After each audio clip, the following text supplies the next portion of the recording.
Tent के अंदर Sasha अपनी उंगलियों के कई जख्मों को गोंद से जोड़ रही होती है। फिर वो बाहर झांकती है तो पता चलता है कि टेंट नॉर्वे के एक पहाड़ के किनारे लटका हुआ है।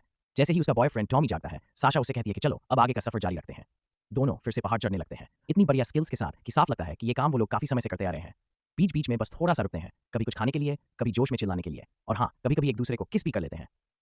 कुछ देर बाद जब वे दोनों लगभग चोटी पर पहुंचने ही वाले होते हैं, तभी साशा फिसल जाती है। रस्सियों की वजह से वह गिरती नहीं है, लेकिन वह बहुत निराश हो जाती है क्योंकि वह हमेशा उसी जगह पर आकर असफल हो जाती है। टॉमी उसे शांत रहने और आराम से कोशिश करने के लिए कहता है, लेकिन साशा फिर से कुछ बार कोशिश करती है और हर बार आगे बढ़ने में असफल रहती है। जब वे देखते हैं कि आसमान धीरे धीरे अंधेरा होने लगा है, तो टॉमी उसे रुकने और अगले दिन फिर कोशिश करने के लिए मना लेता है। अगले दिन टेंट के अंदर टॉमी मानता है कि उसके पास अब बहुत ज्यादा ट्रिप्स करने की ताकत नहीं बची है और वह साशा की लापरवाही को लेकर चिंतित है। वह सोचता है कि किस्मत आखिरकार उनका साथ छोड़ देगी और वह अपने लकी कंपास की बात करता है जो उसे यही बता रहा है। लेकिन साशा उसके हाथ से वह कंपास झपट कर नीचे गिरा देती है। जब टॉमी कहता है कि उसे चोट लगी है, तो वह मजाक में उसकी पीठ पर हल्का सा मुक्का भी मार देती है। आखिर में दोनों ये तय करते हैं कि वे वापस चले जाएंगे और तूफान खत्म होने के बाद फिर आएंगे। तेज हवा की वजह से चारों तरफ मलबा गिर रहा होता है, इसलिए उन्हें दीवार के पास रहकर सिर झुकाकर आगे बढ़ना पड़ता है। टॉमी कहता है कि उन्हें थोड़ी देर किनारे पर बैठकर आराम करना चाहिए, तो साशा पहले नीचे उतर जाती है। अचानक बड़े बड़े पत्थर गिरने लगते हैं और उनमें से एक टॉमी को लग जाता है, जिससे वह नीचे गिरकर अपना सिर चोटिल कर लेता है। वह रस्सी के सहारे बेहोश होकर लटक जाता है और साशा को उसे पकड़ना पड़ता है ताकि वह खुद भी नीचे न गिर जाए। साशा उसे जोर से आवाज देती है, लेकिन वह होश में नहीं आता और उसका वजन बढ़ने से साशा भी फिसलने लगती है। बचने के लिए अब साशा के पास कोई और रास्ता नहीं रहता। आखिरकार मजबूरी में उसे टॉमी को छोड़ना पड़ता है। वह चट्टान को कसकर पकड़ लेती है और रोते हुए देखती है कि उसका बॉयफ्रेंड नीचे गिर जाता है और उसकी जान चली जाती है। 5 महीने बाद ऑस्ट्रेलिया में साशा रेगिस्तान के बीच से गाड़ी चला रही होती है और उसे पता चलता है कि उसका जीपीएस सिग्नल खो गया है, इसलिए वह टॉमी का कंपास निकालकर सही रास्ता ढूंढने लगती है। जब रात होती है, वह एक चट्टान के पास कैंप लगाती है और अकेलेपन में तड़पते हुए टॉमी की दी हुई सारी बातें याद करती रहती है। अगले दिन साशा वांडेरा नेशनल पार्क पहुंचती है। वह रिसेप्शन पर कुछ ब्रोशर देखने के लिए रुकती है और वहां का रेंजर उसे चेतावनी देता है कि अकेले अंदर न जाए क्योंकि इस इलाके में लोग गायब हो रहे हैं। वह फिर भी अंदर जाने का फैसला करती है, इसलिए जरूरी कागजात पर साइन कर देती है। इसके बाद वह सप्लाई लेने के लिए एक ग्रोसरी स्टोर में जाती है, लेकिन वहां 2 शिकारी लगातार उसे परेशान करने लगते हैं। वह उन्हें नजरअंदाज करने की कोशिश करती है, लेकिन वे दोनों लगातार पीछे पड़ जाते हैं और आखिरकार उसे काउंटर के पास घेर लेते हैं। तभी बेन नाम का एक आदमी ये सब देखकर बीच में आता है और साशा की मदद करता है। दोनों शिकारी वहां से चले जाते हैं। आभार के तौर पर साशा पार्किंग लॉट में बेन से उसके बेचे हुए बीफ जर्की खरीद लेती है। इसी दौरान वह नोटिस करती है कि उसका जीपीएस अभी भी काम नहीं कर रहा है, इसलिए वह बेन से ग्रैंड एल नारोस पहुंचने का सबसे अच्छा रास्ता पूछती है। बेन उसे जो रास्ता बताता है वो दे देता है, लेकिन साथ ही ब्लैकस्टोन बे के बारे में भी बता देता है। उसके हिसाब से वो जगह कहीं ज्यादा अच्छी है।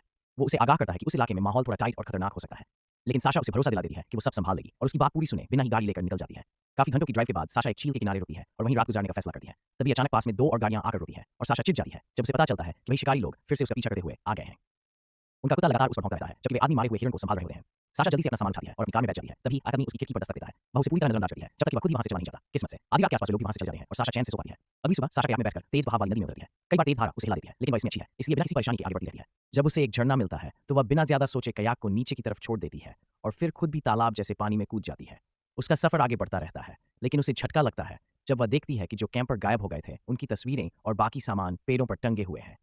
रात में जब वह कैंप लगाती है तो अपने भीगे हुए कपड़े और सामान सुखाने के लिए एक डाल पर टांग देती है और थोड़ा बीफ जर्की खाकर आराम करती है। अगली सुबह साशा उठती है तो देखती है कि उसका सारा सामान गायब है। जब वो अपने टेंट में वापस जाती है तो अंदर सांप देखकर उसकी हालत टाइट हो जाती है। उसके बाद वो फिर से कयाक लेकर निकल पड़ती है। रास्ते के पास उसे एक लावारिस नाव दिखती है तो वो सोचती है चलो देख के आते हैं मामला क्या है। पेड़ों के बीच उसे एक छोटा सा कैंप मिलता है और वहां बेन बैठा होता है। साशा को देखकर बेन बड़ा खुश हो जाता है। साशा बताती है कि उसका सारा सामान गायब हो गया, खाना, फोन, सब कुछ। तब बेन बोलता है कि ये सब उन कमबख्त वॉम्बैट्स का काम होगा। फिर वो अपना खाना साशा के साथ शेयर करता है और दोनों मछली खाते हैं। खाते खाते साशा पूछती है, भाई तूने इस छक्केदार बीफ का नाम जेनोस क्यों रखा? बेन बोलता है कि जेनोस उसकी मां का नाम था। फिर वो तुरंत बात घुमा देता है। उसके बाद वो साशा को दिखाता है कि वो पेड़ों से पानी कैसे इकट्ठा करता है और उसे भी पानी पीने को देता है। साशा लगातार सवाल पे सवाल किए जा रही थी तो बेन बताता है कि वो असल में ब्रिटेन का रहने वाला है और हफ्ते में कम से कम 2 बार यहाँ जरूर आता है। वो कहता है कि बचपन में उसकी माँ उसे यहाँ लाई थी, तभी से उसे इस जगह से प्यार हो गया। फिर जब साशा बोलती है कि अब वो पहाड़ छोड़कर नदियों वाली ट्रिप कर रही है क्योंकि उसका मन भर गया है, तब बेन तुरंत अंदाजा लगा लेता है कि जरूर कोई ब्रेकअप का चक्कर रहा होगा। साशा तुरंत बोलती है ऐसा वैसा कुछ नहीं है, लेकिन असली वजह फिर भी नहीं बताती। फिर वो बेन को उन शिकारी लोगों से दूसरी बार हुई मुठभेड़ के बारे में बताती है। ये सुनकर बेन कहता है कि उसने बड़ी बढ़िया तरीके से मामला संभाला। फिर बेन बताता है कि वो उस कैंप साइट पर इसलिए गया था क्योंकि उसे लगा था कि अकेली औरत को शायद मदद की जरूरत होगी, लेकिन बाद में उसे समझ आया कि साशा को किसी की मदद की जरूरत ही नहीं थी। वो कहता है कि साशा बहुत खास है, बिल्कुल उसकी मां जैसी। ये सुनते ही साशा अंदर से थोड़ा डर जाती है। माहौल अजीब लगने लगता है। वो वहां से निकलने की कोशिश करती है, लेकिन बेन रास्ता रोक लेता है। तभी साशा की नजर उसके हाथ पर जाती है। उसकी खोई हुई ब्रेसलेट बेन की कलाई में बंधी होती है। बेन आखिर मान लेता है कि साशा का सामान उसी ने चुराया था। फिर वो अपने टेंट से उसका बैग बाहर लाकर फेंक देता है। साथ ही अपना क्रॉसबो भी उठा लेता है और एक स्पीकर ऑन करके तेज म्यूजिक बजाने लगता है। वो साशा से कहता है कि उसने उसके सारे जरूरी सामान वापस रख दिए हैं, लेकिन फोन अपने पास ही रखेगा। फिर मुस्कुराते हुए बोलता है, गाना खत्म होने तक जितना दूर भाग सकती हो भाग जा। उधर बेन अजीब तरीके से म्यूजिक सुनने लगता है और इधर साशा जान बचाकर पूरी ताकत से दौड़ पड़ती है। भागते भागते वो नदी तक पहुंच जाती है और फटाफट अपनी कयाक पर चढ़कर जोर जोर से पैडल मारने लगती है। जैसे ही गाना खत्म होता है, बेन भी हरकत में आ जाता है। वो किनारे किनारे भागते हुए साशा पर नजर बनाए रखता है।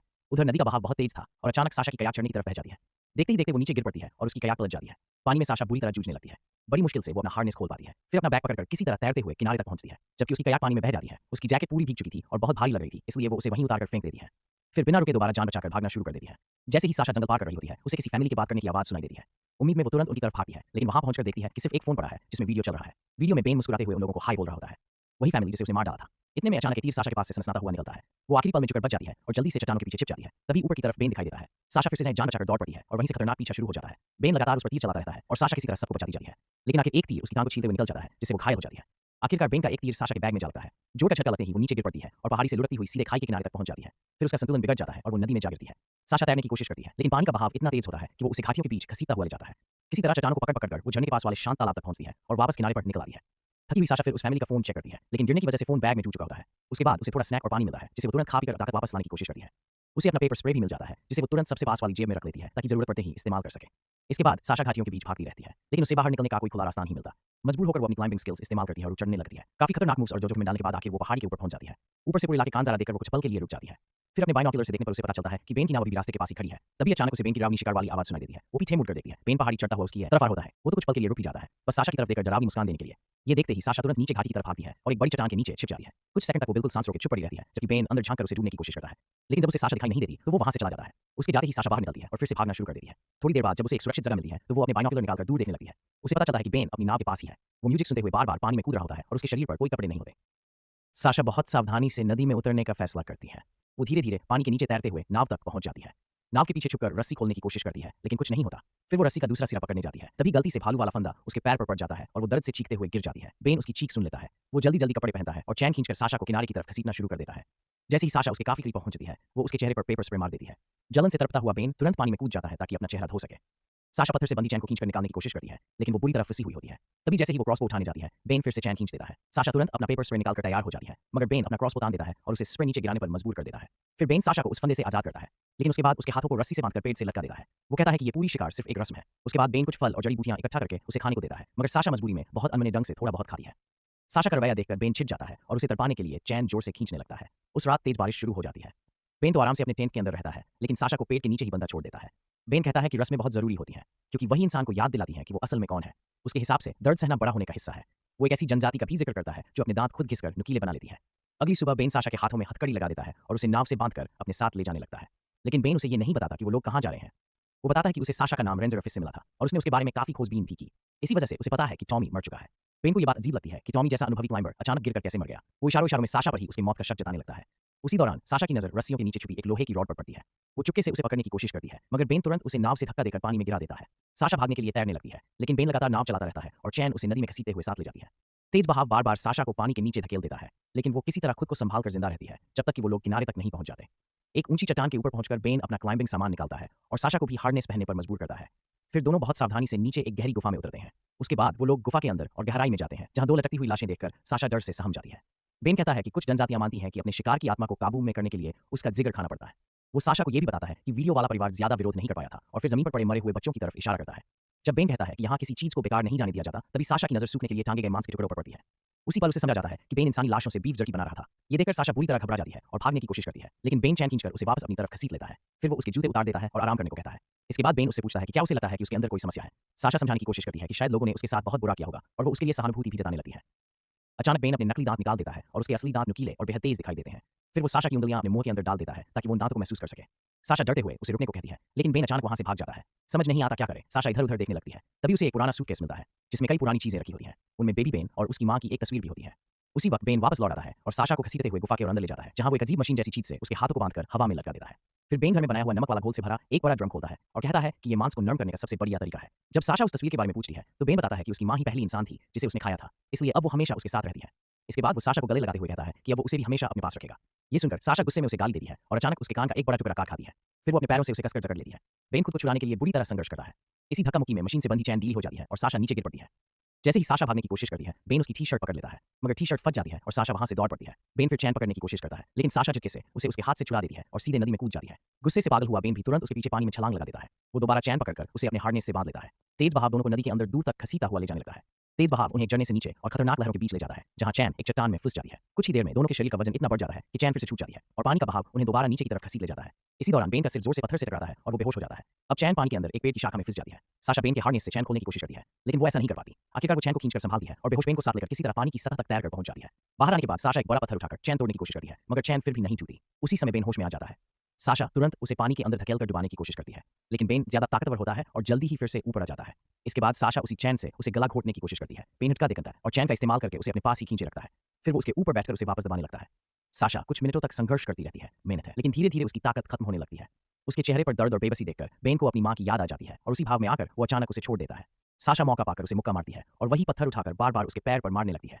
बेन जवाब में उसे लात मारता है, जिससे साशा की नाक टूट जाती है। दर्द के बीच बेन अपनी पैंट जेब से चाकू निकालकर काटता है और देखता है कि उसका पैर भी बुरी तरह टूट चुका है।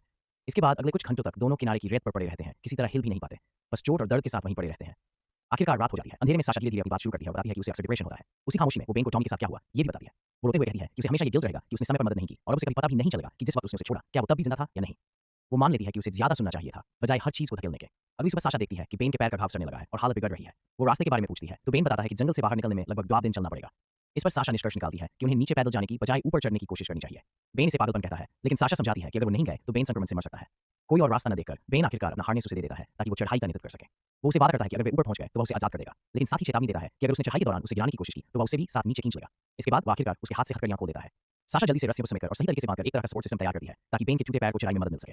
चढ़ाई शुरू होती है और बिना जूतों के भी साशा अपनी क्षमता से खुद को साबित करती है। वह मुश्किल जगहों पर भी संतुलन बनाए रखती है और धीरे धीरे ऊपर बढ़ती जाती है। लेकिन जैसे ही बेन उसकी नजर से थोड़ा ओझल होता है, साशा हार्नेस खोलने की कोशिश करती है। बेन उसकी हरकत देख लेता है और तुरंत रस्सी खींच देता है, जिससे साशा संतुलन खोकर चक्कर खा जाती है और चट्टान से गिरने लगती है।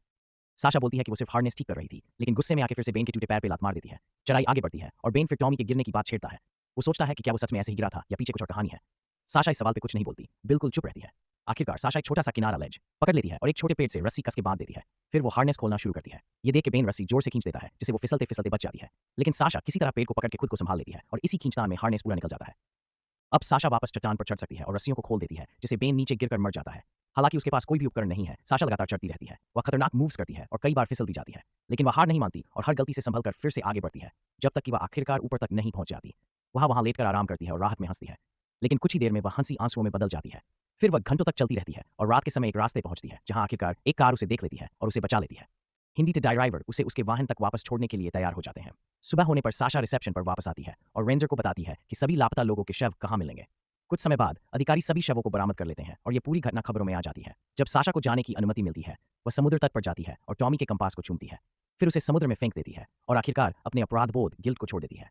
और ऐसे और वीडियो देखने के लिए सब्सक्राइब करें और नोटिफिकेशन ऑन कर दें। ये वीडियो देखने के लिए आपका बहुत बहुत धन्यवाद।